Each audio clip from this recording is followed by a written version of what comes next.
Hello, and a very warm welcome to all our listeners of Behind Our Science as we usher in the exciting year of 2024. Hope you've all had a great start to the new year. I'm Daisy Shu, and I'm thrilled to be here with my amazing co-hosts Roberta Moda and Vic Meadows. Today, we've dedicated our episode to a profoundly impactful topic, Alzheimer's disease. And this aligns with Alzheimer's Awareness Month in Canada this January. We're starting off with a captivating interview featuring Jessica Kim, the project coordinator for the Asian Community's Calling All Voices paper, and podcast series with the Dementia Action Alliance, DAA. Drawing from her personal journey, Jessica has been a pivotal force in reshaping perceptions and awareness of dementia over the last decade. We'll dive into her invaluable contributions and explore the nuances distinguishing dementia from Alzheimer's disease and much more. Next, we'll also have our 7.3 question segment, where Roberta Moda engages in a fascinating conversation with Professor George Perry from the University of Texas in San Antonio. He's a leading figure in Alzheimer's disease. And Dr. Perry's work primarily revolves around understanding the formation and impact of Alzheimer's disease at the cellular level, particularly with a focus on oxidative stress. He's the editor-in-chief of the Journal of Alzheimer's Disease, and there are sure to be very enlightening discussions. So stay tuned for the 7.3 questions segment. And to wrap up our episode, Vic Meadows will spotlight some of the latest groundbreaking publications from the Journal of Alzheimer's Disease, offering a glimpse into the current advancements and theories in the field of Alzheimer's research. So settle in as we embark on this enlightening journey through science and discovery. Here's to a year of learning and growth. Let's get started.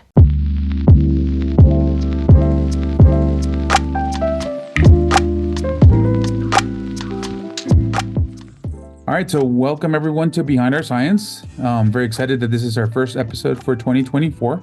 We hope you guys had a very fantastic holiday, refreshed, and started the new year in a great way. So my name is Roberto Mota, and I'm joined by my incredible co-host Daisy Shu and Vic Meadows to our episode. Welcome, everyone. Thank you, Roberto, and it's great to see you both.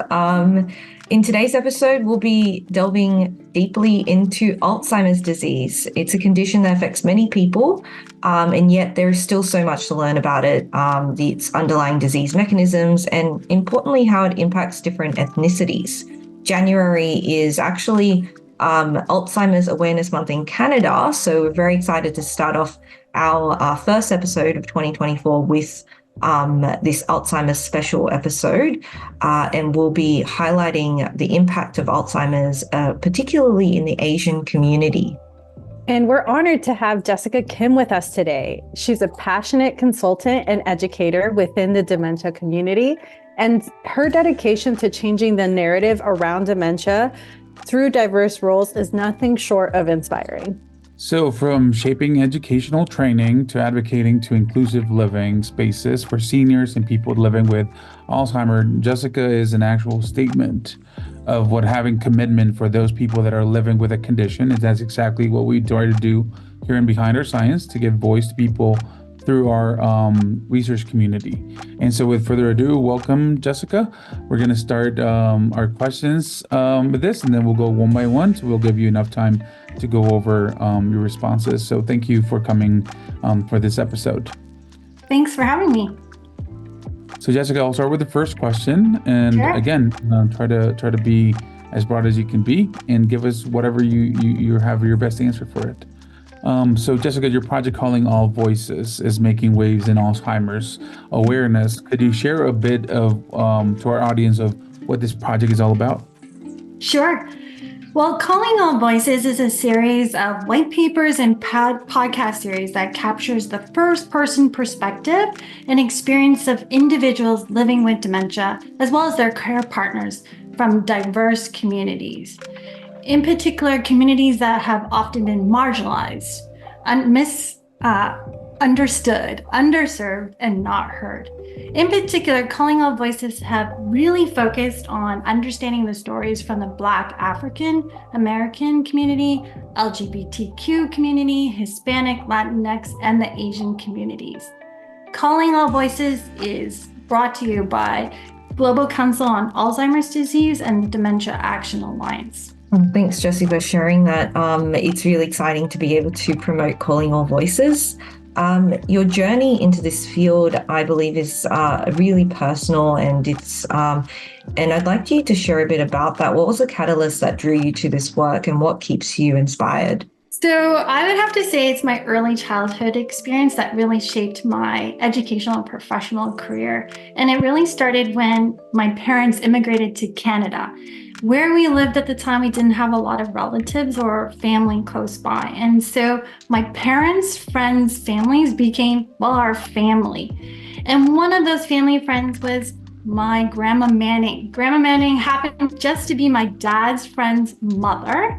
And she was by my side since birth until my early adulthood. And she even bared with me during my teenage years. Grandma Manning was a well-respected nurse. She was amazing, lovely, and caring. And what I would say is during my high school years, she had a stroke that left her having challenges in speaking, with her mobility, and even her cognition. So her family had to move her into a long-term care home. I would often go visit her in the long-term care home, and I was really frustrated by how the staff treated her. She was a well-respected nurse, but soon as she moved into a long-term care home, soon as she had changes in her functioning, they changed the way that they interacted with her. So that really stayed with me. My grandmother on my dad's side, so my dad's mother, Grandma Li Ming, she actually immigrated to San Francisco, US, so the opposite of where we lived, and she worked for Unlock Pace in San Francisco. In the early days, Unlock was a health and community service provider focused on the Chinese community. And every summer as a kid, I would go and visit my grandmother, and she would bring me to work. And I have real fond memories of running around the senior center where she worked, interacting with all the popos, gungungs, or grandmothers and grandfathers in Cantonese, and eating all their food, interacting with them and engaging with them. And that also stayed with me. Last, I would say is my dad worked at a local hospital, and in the department where he worked, most of the patients were seniors. In particular, they were there for hemodialysis treatment. And if you know anything about hemodialysis, treatment can take hours. So to ease the burden of my mother in dealing with a very rambunctious only child, my dad would often bring me to the hospital, and I would interact with the seniors, and they absolutely loved me up. And so again, all of those experiences shaped my educational and professional career. So I focused on gerontology and psychology, and I've mainly stayed in the healthcare and aging space. And if I could just add to the last part of your question, Daisy, what keeps me inspired? I have had the good fortune working with many community and healthcare professionals and people living with dementia and family care partners. And it's their stories of resilience and strength and passion that's really inspired me to want to continue doing good work like Calling All Voices, so that we can help them live well and really challenge the way that we offer care and support, and in particular around this conversation, the way we view and understand dementia. That is really sweet, Jessica.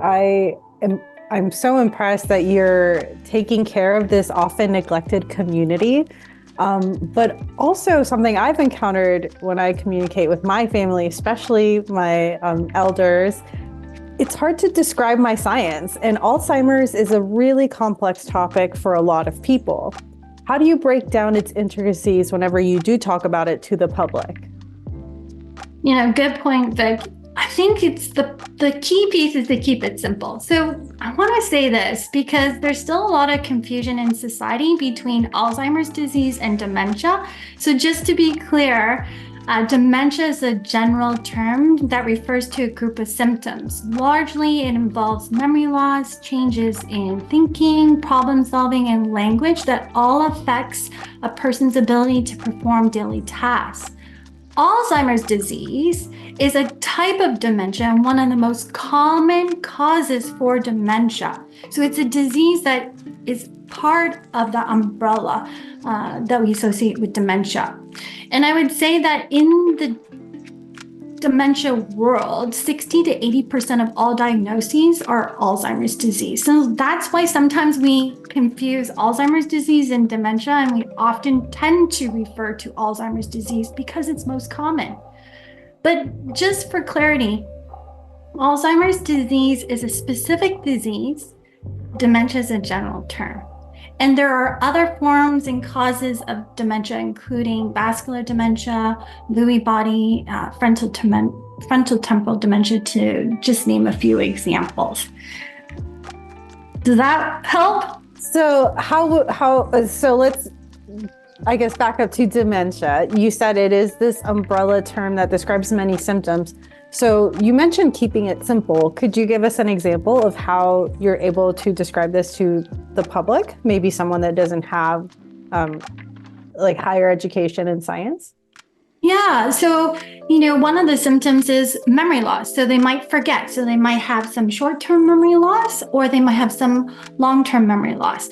Where it becomes a challenge is if that impacts one's daily life. So we typically might forget where we put our keys. We might forget sometimes, driving home from work because it's gone into our automatic brain.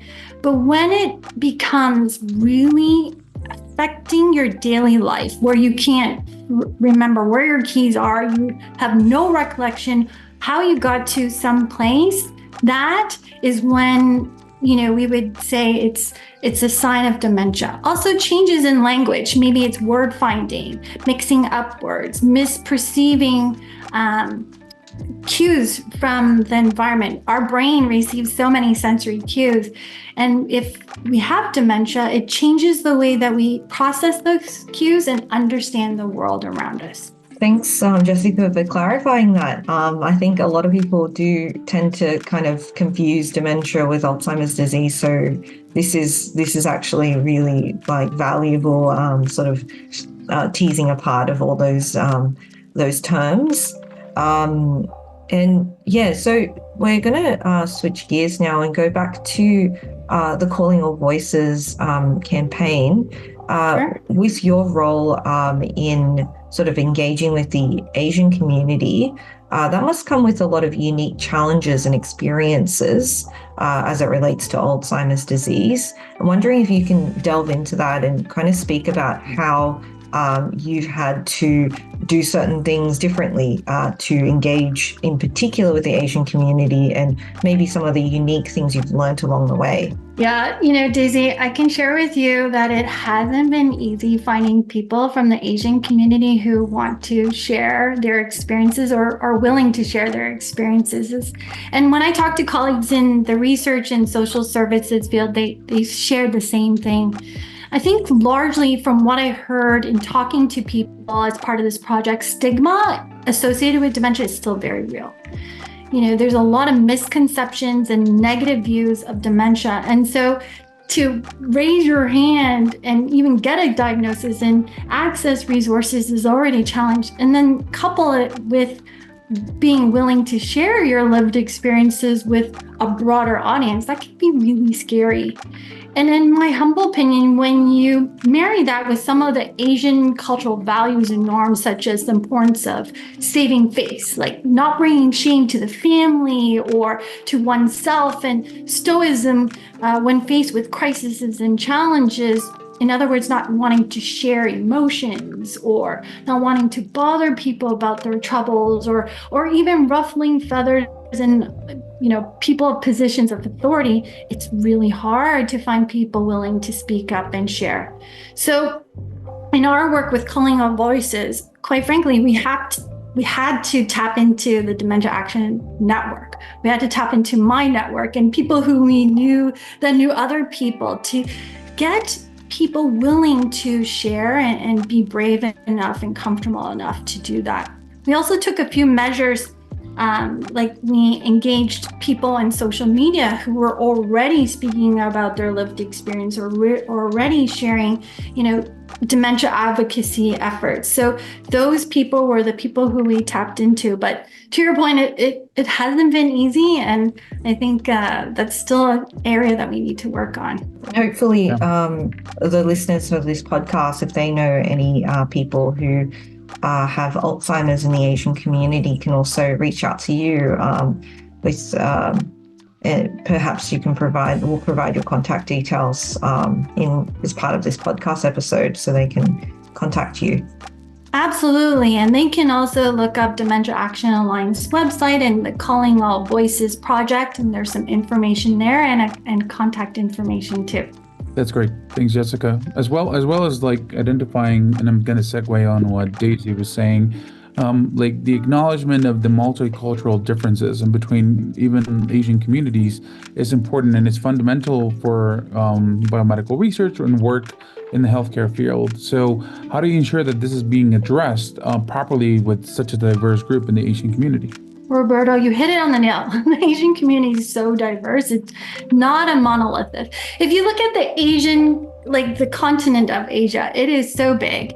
And from what I understand, because I had to do research myself to be more culturally aware and culturally sensitive, even though I identify as being Chinese, Asia has, according to United Nations, like 49 different countries that make up the continent. So can you imagine the diversity in that alone?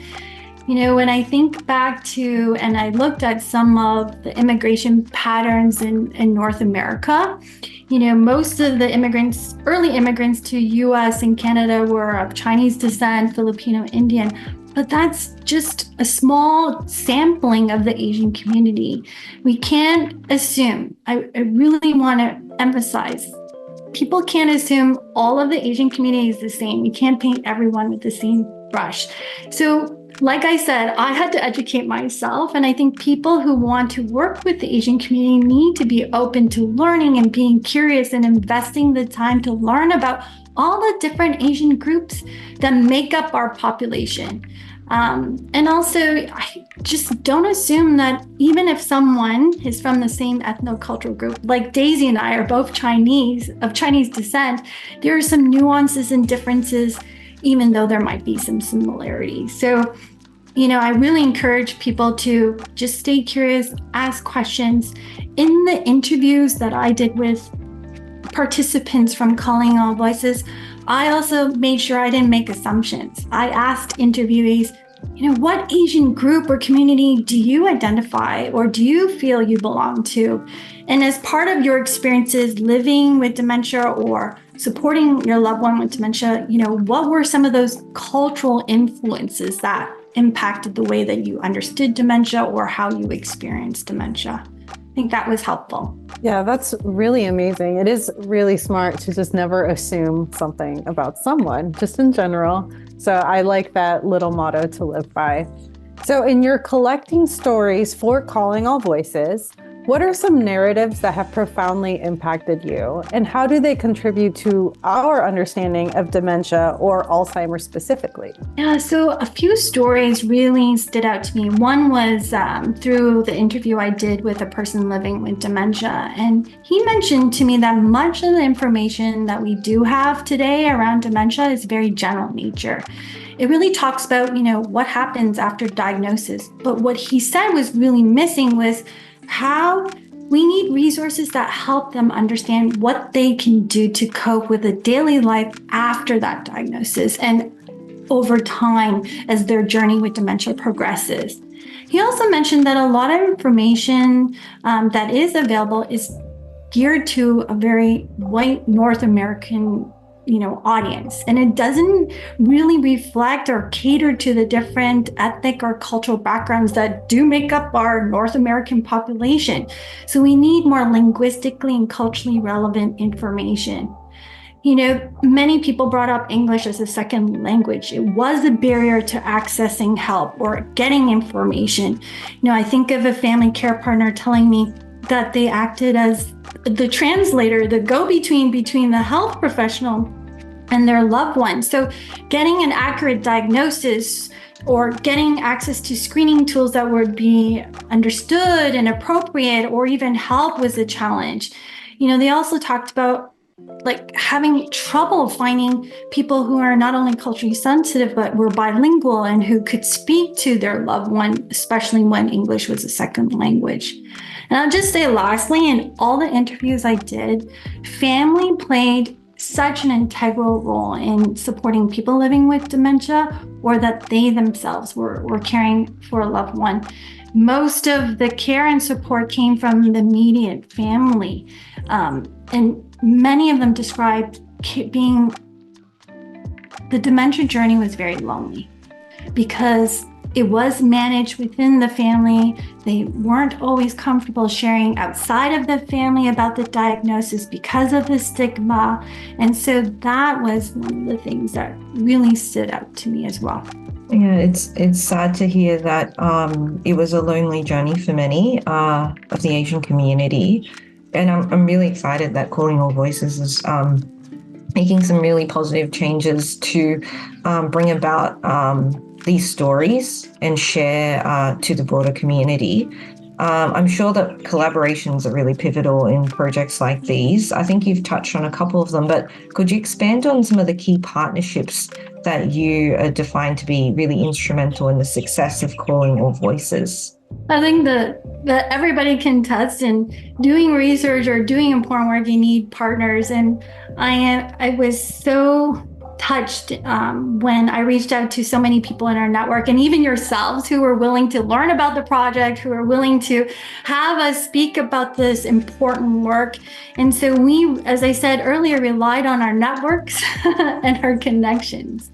So I think of people like yourselves, like the people from the Alzheimer's Society of British Columbia, Dementia Friendly Pennsylvania, Milken Institute, Tailgate, Leading Age California, Care Registry, the key, and I apologize, I'm going to say a few more organizations and partners, Gardena Valley Japanese Cultural Institute, McCarthy Fiduciary Services, and many more.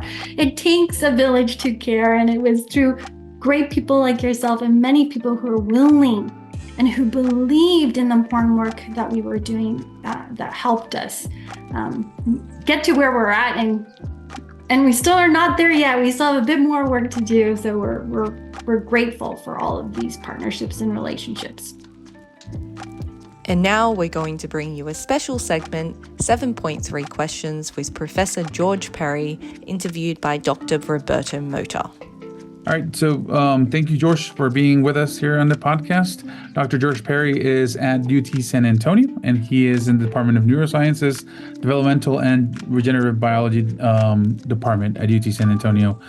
George, it was great to know that you accepted this interview with me for 7.3 Questions.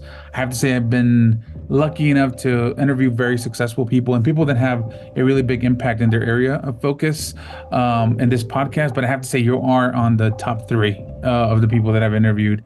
Your presence in the podcast makes it incredibly approachable because of your understanding of how you do research, the way that your career has been going through. And I hope that we can showcase that because you've been so successful in that research area that you're extremely passionate about. So if you don't mind, we'll start with the first question. Is that okay? Yes, love to. All right. So, I mean, I'm very familiar with your career path, but you've been in multiple great institutions. However, it seems from the first faculty position that you were at to the next one, it seems to have an ample relevance. So what drove you from Case Western to UT San Antonio?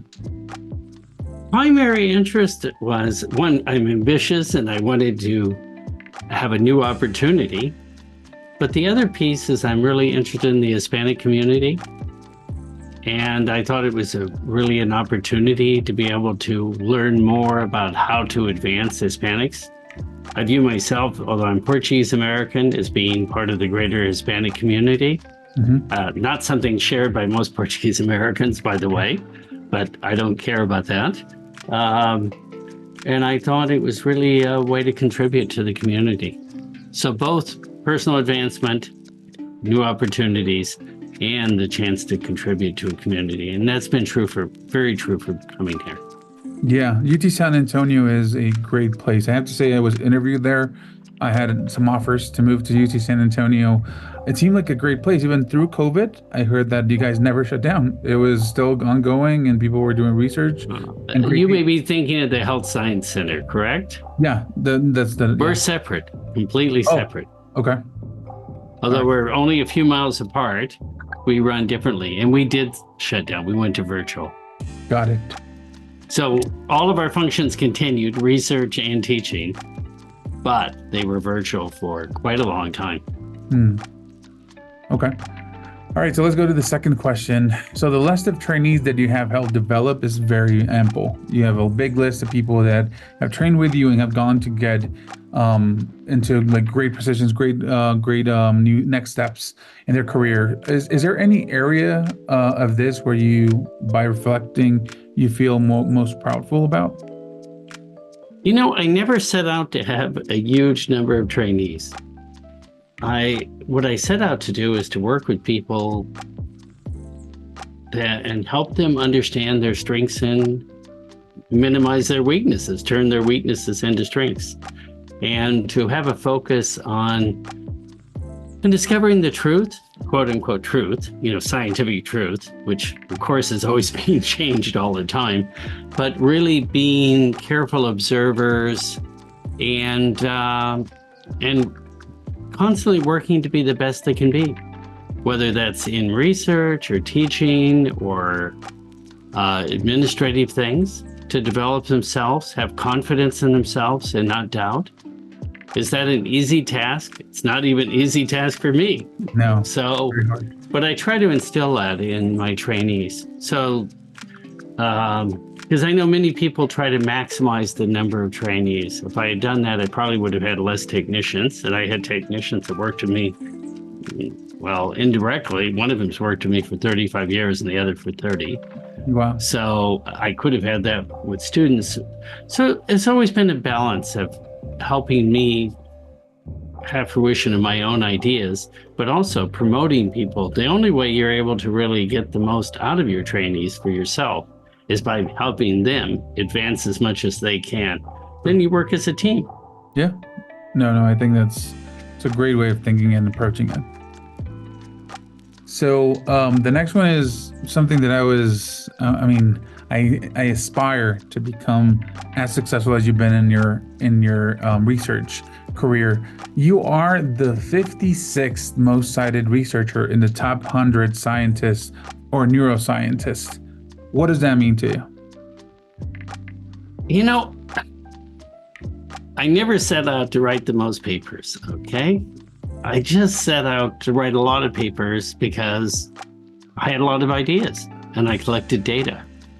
And I remember one of my trainees, Greg Atwood, one time said, when I noticed that Mark's method analyzed, I may have had the most number of papers in PubMed in Alzheimer's disease. And I said, wow, how could that be? I've never been the most funded or had the most trainees, even though you said I've had lots of trainees. And he said, wow, if you crank along working all the time for 20 or 30 or now 40 years, yeah, most people don't sustain their career over that time. Of course, the people that do, because those are the people you're probably interviewing. But many people go through spurts and stops in their career. So what does it mean to me? It means working very hard every day. Every day I have to have a feeling of progress. Yes. Sometimes that's teaching courses. Sometimes that's writing papers. Sometimes it's dealing things with grants. Sometimes it's giving advice to students or my trainees directly. But always moving forward. Yeah, when I saw that number, I was amazed because, we're, as you said, we don't look into how many papers. We want to be productive. We want to publish our findings, but that means that you've been incredibly in the top of your game for a really long time. And I don't know the rating you're talking about. You have to send it to me. Yeah, I'm going to send it to you, but there's others. There's even others that are like, I was looking at it and I was like, who am I interviewing? Like you're a Hall of Famer. For that number of citations, that means people have read your work and they found that relevant to actually put it in their papers. So that means another point of my work and the relevance is that I actually don't follow other people's work particularly well. I plot my own path. So the area of oxidative stress, I studied in Alzheimer's disease because I studied it as a marine biologist. It wasn't because I had such a feeling that was surely oxidative stress and Alzheimer's disease. And I do my own experiments. That doesn't mean I don't know what other people do. Of course, I follow what they do carefully, but I plot my own path. Yeah. And is that always good or bad? It depends. Yeah. The result you're seeing is the result of me being that way. I mean, some people find it, I have to say, I would say my path has always been a bit unorthodox, but it's just following what you believe is good. And that not always agrees with what other people are doing, but it also agrees with what passion you bring into the field. So when I made that transition in my career in terms of doing that aspect of following more of my own, was actually when I got tenure. Okay. Because then I said, wow, it looks like I'm going to be successful in the Alzheimer field.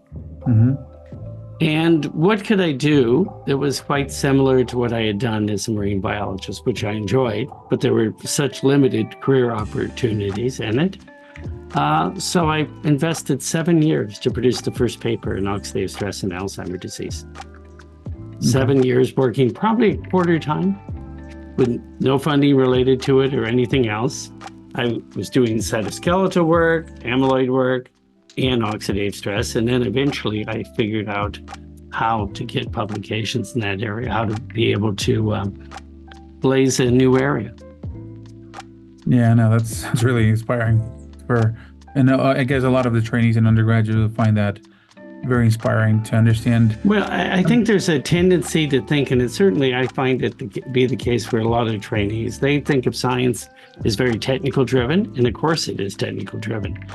But I think the biggest impediment and the biggest advancement is related to conceptual issues. Yeah. Like, how do you prove something? What would be the right way? What is the right kind of data? And in Alzheimer's disease, all of this is really right at the forefront.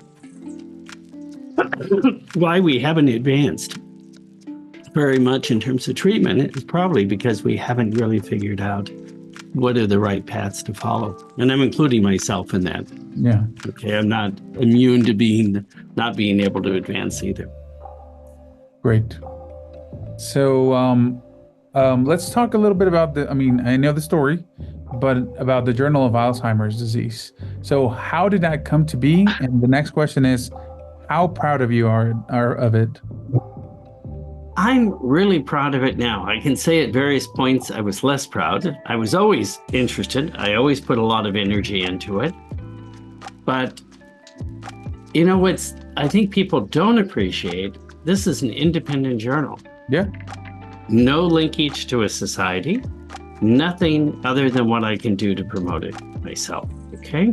Yeah. The publisher we've been with, which we're now switched to a larger publisher, the iOS Press, has sold its assets to Sage, and that may change things a bit, but so far, no, is that to actually launch a journal is not a trivial thing. Yeah. To get people to submit to a journal that isn't indexed, doesn't have a impact factor, is you struggle for the first 5 years, because that's how long it takes to get an impact factor usually. Yeah. And I would tell you that we just launched JAD Reports, and that's exactly how long it took, 5 years.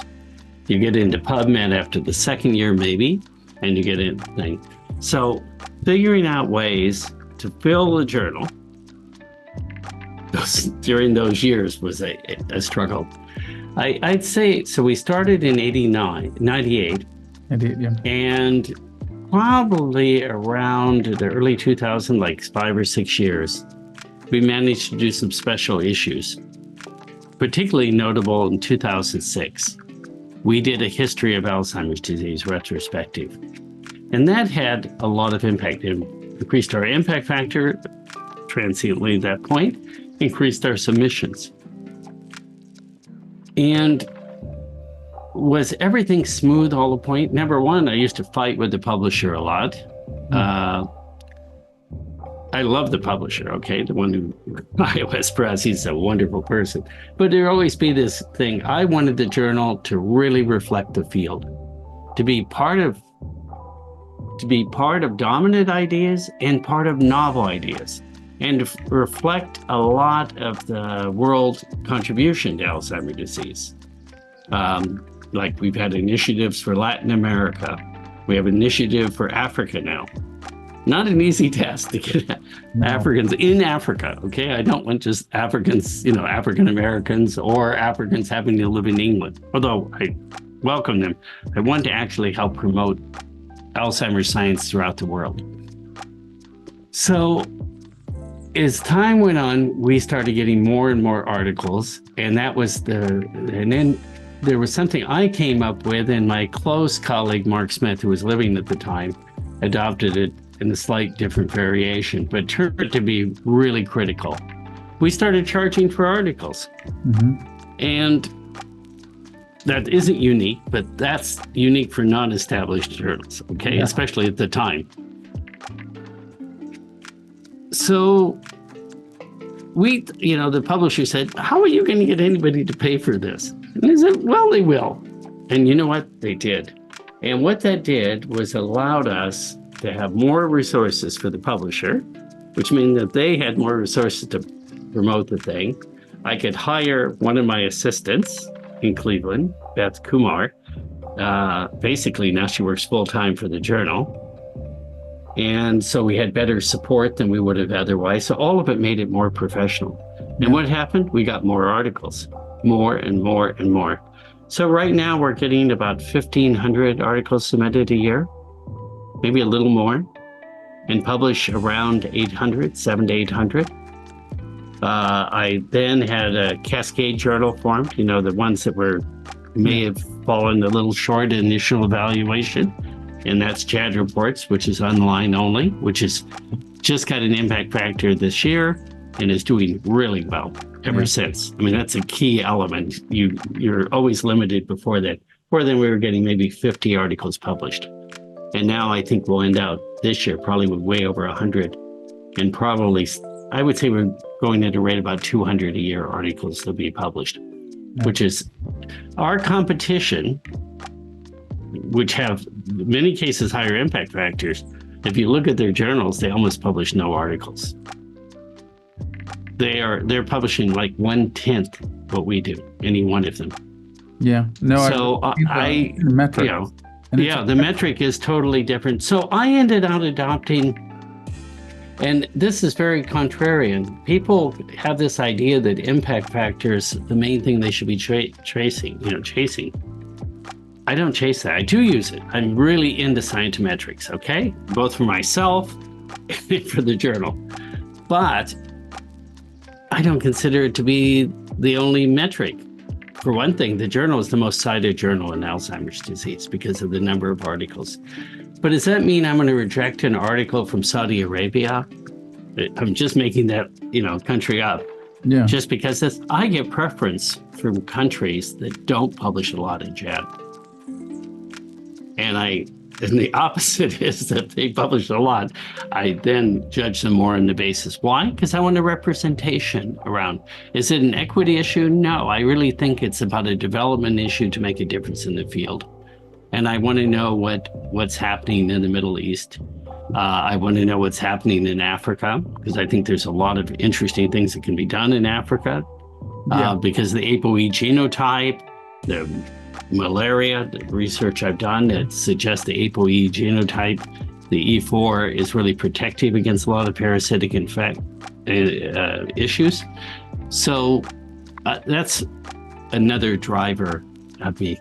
So we've also spun out a book series related to JAD, special issues. The journal occurs every 2 weeks, and we stay on schedule. Print journals really cause you to be disciplined. Yeah. As opposed to online journals. So JAD Reports, I don't even know how many articles are in JAD Reports for sure. Why? Because they just get added for the whole year. So I kind of know. For JAD, for the print version, I know exactly. I just received my box I know how thick it is. I know if we don't have enough articles, it's a disaster. If we have too many articles, they get held back.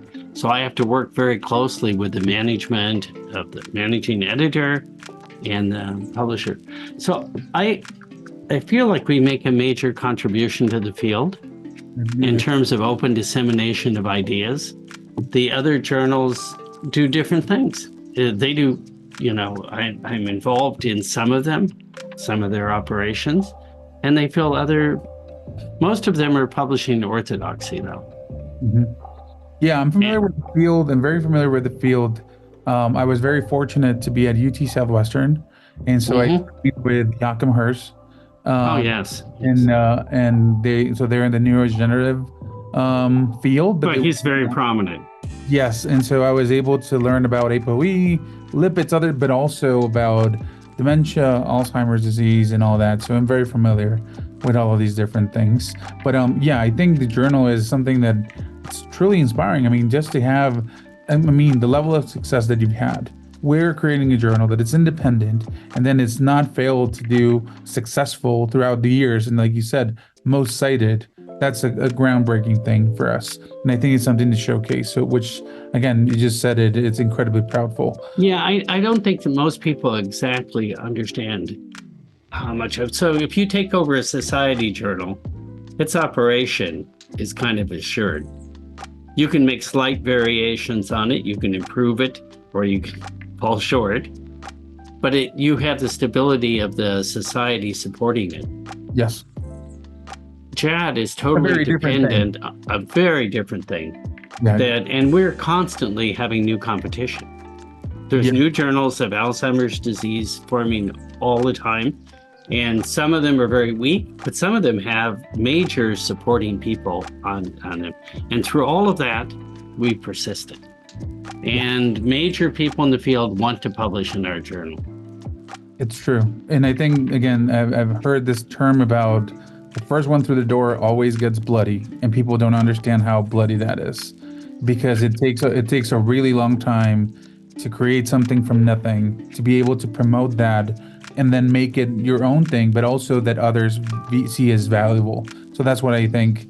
And another key element I did with the journal, which I got the idea from a journal that never really launched. I mean, it launched and then it folded even before it launched. I think it was called Biomedical Research or something. And this is all before a lot of, what are called predatory journals, which I view predatory journals as journals that are in third world countries that don't have the resources to function well. Mm-hmm. Okay, I have a different view toward them. And a lot of the major publishers want to push them out because they want the market. The business of publishing is slightly different than the business of science. It's a business. Mm-hmm. They want to run it ethically, but they also want to make money. Sure. So what I did in the initial thing was that anyone who publishes in JAD, the corresponding author is offered to be an editor of the journal. We have over 800 editors. Wow, that's great. That's a great. We have the number equivalent to the number of papers in the previous year. And they're offered 1 year. And then the next year, if they want to stay on, they have to do something. And there's a list of what you have to do. You can either publish again, or you can solicit an article and handle its review. And that's called an active service. So in one sense, you could say, well, it's like a pyramid scheme. But that wasn't the reason I instituted. I wanted people to have ownership of the journal. You need engagement somehow. That was the goal. Engagement and ownership, and that they play a role in the types of articles that get accepted. Because when they handle an article, that means that they're making the decision. Final decision rests on me, but I generally do whatever they say. They handle the review, and so it means that they're able to recruit in a broader range of ideas than I understand. And so and I've had very good friends say, aren't you going to change now that you're established? And I said, no, I actually paid a price for having this organization. I was prohibited from getting Impact Factor for 2 years because of it. ISI said, wow, this is really strange. We don't like it. And will you change it? And I said, no, I won't change it because I actually believe this is an important aspect to the way this journal is organized, that people have ownership and engagement and feel it's their journal. And so people can propose special issues or these books that we help people assemble together. We're just completing, we're in our 11th, we just finished the 11th one, and I'm working with Paula Moreda for the 12th, which is ongoing. No, that's really impressive. Thank you for that. I want to go into the next question if you're okay with that. Yes. So you are really world-renowned, incredibly well-cited, and also you have a huge representation in career development in multiple societies, but also at UT San Antonio. So where do you feel your biggest impact will be in all those different areas? You mean my whole career? I hope it's not done. I haven't done the best thing yet. That's what I would hope. Yeah. It's hard to say. I would have said overall probably the things, and I've never thought of that answer. The answer to that type hard of question. one. I know. Well, one of the things I've been very involved with is I have a very strong feeling about academia, the academic life. And I probably even, I'm first generation, neither of my parents finished high school. Okay. And so I had no idea what an academia was, but I knew I liked it. Mm-hmm. And I have no regrets about going down an academic life, although my wife says I should. But in any case, I think that piece about, to me, understanding what it means to be a scholar, Mm-hmm. that piece, I think that's how I'd like myself if I were putting it down to a single word. And that's beyond the issue of whether I had grants or wrote a lot of papers. I think that I'm able to think in very novel ways, not necessarily good thoughts, but novel ways. And I contributed a lot to people's career. I probably was made more aware of that 2 years ago when some of my trainees gave me an award. And that particular one, I know he loves me, but some other people, so I knew he would say complimentary, but then somebody that was there from Johns Hopkins said, wow, you have a lot of great trainees. And I thought, oh, okay. I never really thought about it. And you must have done something right. So I think that would be one of my contributions. The other one is in research, bringing oxidative stress to neurodegenerative diseases. I don't know if everybody would agree about it, but I think I'm the main one that's moved that field. Mm-hmm. Yeah. I know you can't know that scientifically because I tried. Yeah. But I think prior to my work, it was all kind of a little bit squashy, and I managed to change it and to define things. What would I like? Why I say I'm hoping to be able to do, even continue further along that line. I really want to understand what oxidative stress really means to life. It's way more complicated than I ever would have thought, and probably isn't that different than what I thought as a student. I studied oxidative stress at fertilization. Fertilization is the beginning of life. Now I'm studying things at the end of life during advanced aging, Alzheimer's and other things. And oxidative stress may be doing similar things in both cases related to regulation and signal transduction and things that we really barely understand, that it isn't all damage and deterioration.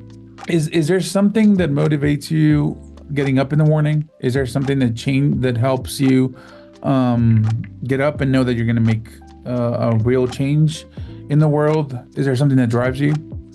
It depends on each day, what I'm doing that day. One of the things I was really surprised is, even though I probably have spent throughout my career at least 20% of my time doing teaching or training activities, I'm not talking about, just about having mentoring, postdocs or graduate students, but, teaching classes. Since I've completed my term as dean, I have been teaching, and I chose to teach freshmen for several reasons. One of them is I was convinced that most of the people who are in my field don't understand biology at all. So I wanted to say, if I went back to biology 1, would I actually realize that they really don't even understand what freshmen understand? Okay, well, I answer that question. Second point is I thought I could really inspire young students. And also I thought learning biology, basic biology, is the most difficult thing you can possibly learn because you're learning the full breadth of the field. I didn't realize how much I would enjoy it. I also teach advanced courses, but the beginning courses, the kids come in, they're bright, they are enthusiastic, and they have a ton of dreams, and it's super exciting. That really motivates me. That's great to hear. In a way I wouldn't have realized.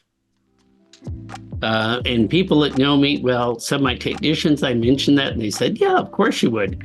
Well, because they know me well. But some others that know me as being very demanding. And there's like, how can you, like faculty that are at UTSA, they said, wow, you were so demanding.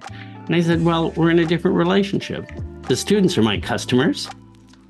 I have to deliver a product for them. And the product they expect is their dreams. You know, whether it's med school, graduate school, nursing, or whatever it is, you're helping them toward their dream. And I find that to be really exceptionally inspiring for me, that they trust me. Yeah, and that's something that I think as academic faculty, we start learning early on as you're mentoring and getting involved into their lives, not just having like a little time for training them, you're becoming part of their whole career. So it's also something very important. Yeah, I just didn't realize that I would enjoy it that much. Yeah, it's really... I thought I would think it was just a big drain of my time and I really wasn't making that much impact and it was a waste because they weren't that smart. Number one, I've not encountered of the thousands of students I've been teaching now, I haven't encountered one that is mentally deficient in any way. Maybe all the other faculty have them in their classes, but I certainly haven't found any. And some of them are just amazing, and all of them are just wonderful to be around. So we try to enhance scientific communication, so telling people from broad audiences what we are doing with science. And so is there something that you would like people that are, again, are scientists, non-scientists, whoever it is, to know about Alzheimer's disease that you have learned throughout your career? Yeah, what I've learned throughout my career, and probably if I look, my career working in Alzheimer's disease began in the early 80s. And probably about 20 years after then, I began to understand, having a different understanding, like going through the looking glass, that what if in fact all the things we're studying, plaques, tangles, and all these pathological changes, are reactions to the disease rather than the disease itself? The disease itself is, maybe metabolic, maybe mitochondrial, maybe lots of other things, okay? But then there's this common pathway of reactions to it, not passive reactions, much like inflammation. To say inflammation is passive would be a misnomer, right? You have an injury and you have inflammation and it needs to be controlled. And that therefore, when people are looking at pathology, you have to understand how it fits into the biology of what's happening. Why is that response there? And then Mark Smith and I started writing articles in the early 2000s about questioning the approach that was being taken to remove pathology, to remove the plaque, to remove the tau, that we weren't sure that it would be detrimental, but we said, how do you know?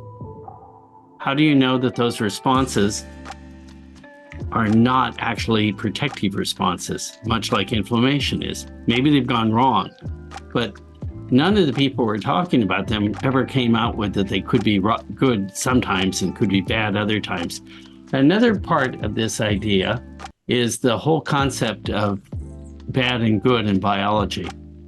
There isn't such a concept in biology. Is a lion good or bad? If I'm in a cage with a lion, the lion's pretty bad. If the lion's in a zoo and there's bars between us, the lion's good. If the lion's in Africa and I'm in a Jeep, the lion's fine. It depends on context. The biology, what responses and inflammation depend on, is it too much inflammation? Is it not enough to cause healing, etc.? So that really is one of the things I still am thinking a lot about. And further, the issue between chronic versus acute diseases. Okay.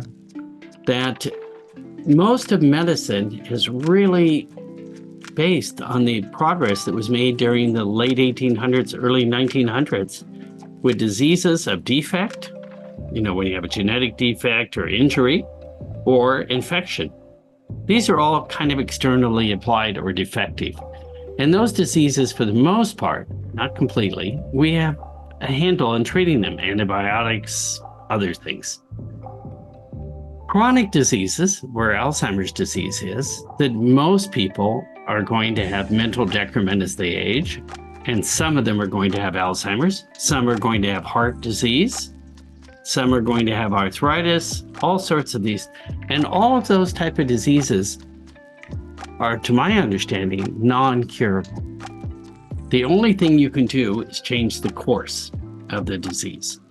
Alzheimer's disease has departed from that mental idea by always saying that we're working for a cure. Of course, everybody's working for a cure, but by working for a cure, we've not worked on treatments that actually work, that just change the course of the disease. So the amyloid approach has basically promised that it was going to, you remove the evil thing, and you should go back to normal. We removed the amyloid. The people didn't go back to normal. The most they did is maybe they changed in shape of decline. Not 37% either, maybe 2 to 10%. The calculation is biased, the way that which it was done. Anyway, so I think that is one of the things that's really changed for me. And then I've tried to understand if amyloid is playing this protective response, what is the mechanism for it? And that's why I've invested a lot of interest in, initially documenting correlations that amyloid's associated with reduced oxidative damage, showing that it can block lipid peroxidation in vitro, and then trying to understand how metals are involved in it, because metals usually catalyze oxidative damage. And that's where I've ended out. The deeper I go into it, the more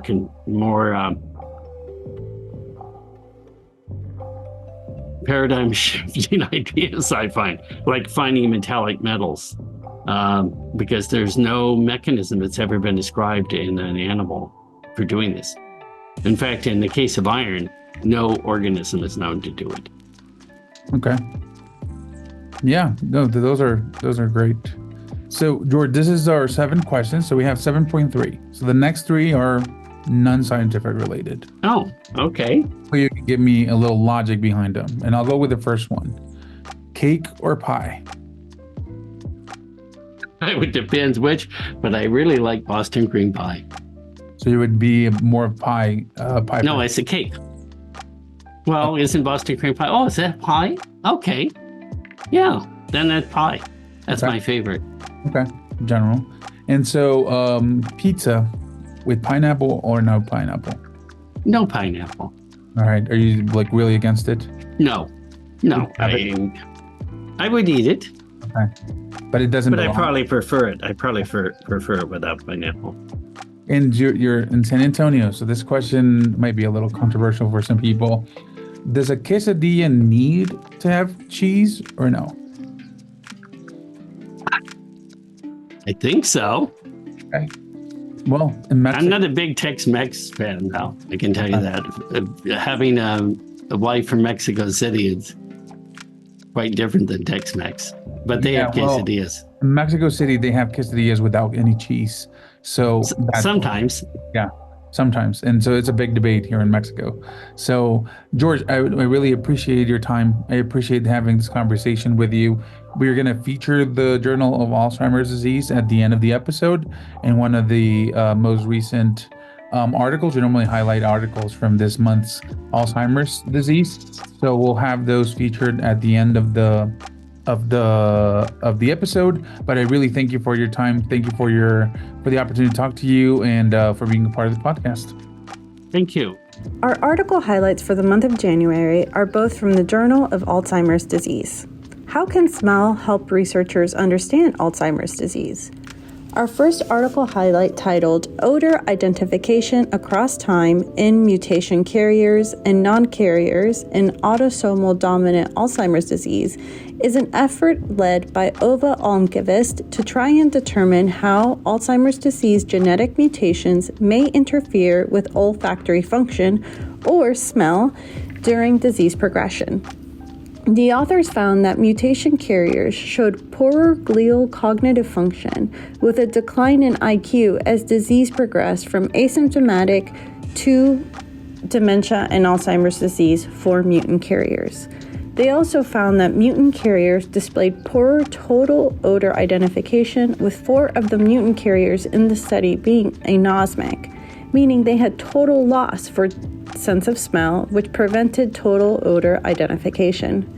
Based on these results, the authors found that sense of smell decreases over time, both in mutant carriers and non-mutation carriers alike. However, it is more pronounced in mutation carriers. In fact, this decline in smell was observed in the preclinical stages of Alzheimer's disease many years before disease onset in mutation carriers. This study concludes that total odor identification tests may be an inexpensive and accepted test in clinical practice and research for Alzheimer's disease, which will ultimately allow for accessible and equitable access to care. We invite you to check out this article by clicking the link in our video description or scanning the QR code on the YouTube video of this article highlight. Up next, is body weight a factor in Alzheimer's disease development? Our second article highlight is a short communication led by Svetlana Ukraintseva that addresses this very question. In the article titled Patterns of Aging Changes in Body Weight May Predict Alzheimer's Disease, the researchers found that women who developed Alzheimer's disease after age 75 displayed an average lower body weight than Alzheimer's disease-free women, with reduced weight recorded as young as their 40s. Their max weight was reached over a decade before Alzheimer's disease-free women, indicating that weight loss may be one of the silently developing symptoms of accelerated aging found in late-onset women with Alzheimer's disease. While this weight loss manifestation was not apparent in men, it is important to note that this weight factor was not associated with carriers of the ApoE4 mutations. The authors note that further research is required to understand the causal relationship between mutations in Alzheimer's-related genes, weight loss, and Alzheimer's disease development. Check out the short communication from the Journal of Alzheimer's Disease by clicking the link in our video description, podcast description, or scanning the QR code on the YouTube video of this article highlight. And that's a wrap for the first episode of 2024. We hope you enjoyed this episode. Thank you so much for joining us on this insightful journey into the world of Alzheimer's disease. Today's discussions have not only illuminated the complexities of this condition, but also highlighted the relentless efforts of researchers and advocates like Professor George Perry and Jessica Kim. We hope you found today's episode as enlightening as we did. We sure learned a lot today. And thank you for joining us, and we look forward to bringing you more exciting episodes in the future. And until next time, keep exploring the fascinating world behind our science.